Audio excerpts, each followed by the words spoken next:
มิจฉาชีพภัยเงียบอันตรายที่มาในยุคดิจิตอลมิจฉาชีพเป็นกลุ่มคนที่หาเลี้ยงชีพในทางที่ผิดหรือที่พวกเขารู้จักกันในนามกลุ่มแก๊งคอลเซ็นเตอร์หมายความว่าพวกเขาเหล่านั้นจะใช้วิธีการตัวยั่วหลอกลวง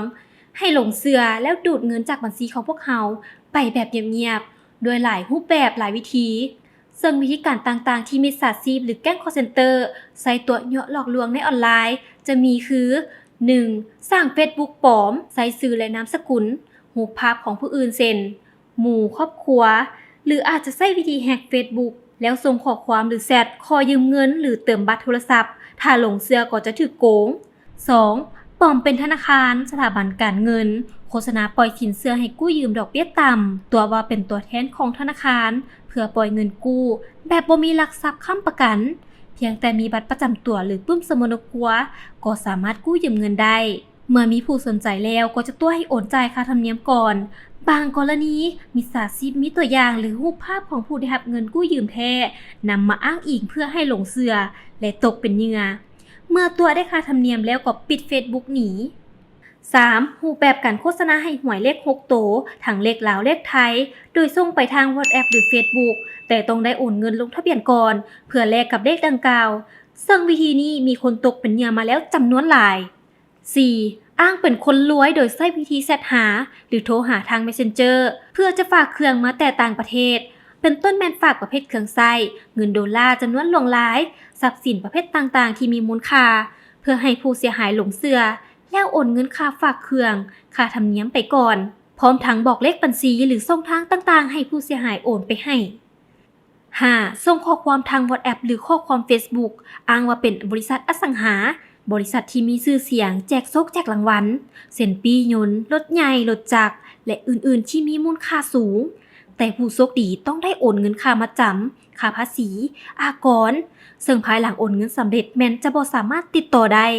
7. ปลอมเป็นเพจห้างค้าหรือบุคคลที่มีชื่อเสียงในออนไลน์เพื่อหลอกขายสินค้าราคาถูก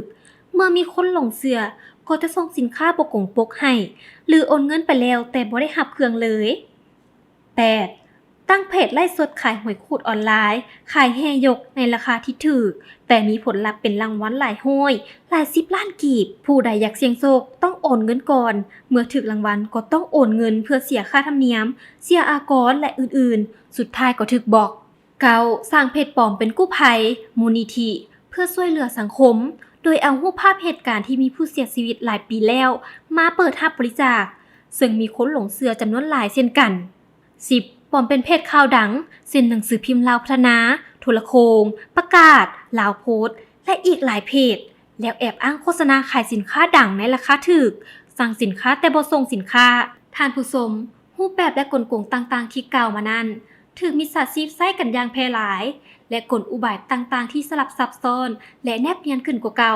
ย้อนพวกเขาใช้เทคโนโลยีที่ทันสมัยจัดตั้งกันเป็นกลุ่มแก๊งคอลเซ็นเตอร์และอื่นๆอย่างใดก็ตามเพื่อเฮ็ดให้ทานปลอดภัยบ่ตกเป็นเหยื่อของมิจฉาชีพเหล่านั้นกระทรวงเทคโนโลยีและการสื่อสารได้ออกข้อแนะนำต่างๆดังนี้ 1. มีสติอย่าหลงเชื่อการโฆษณาเกินจริงหรือมีที่มาบ่น่าเชื่อถือถ้ามีการเสนอเงินหรือรางวัลหยังโดยบ่ฮู้ความเป็นมา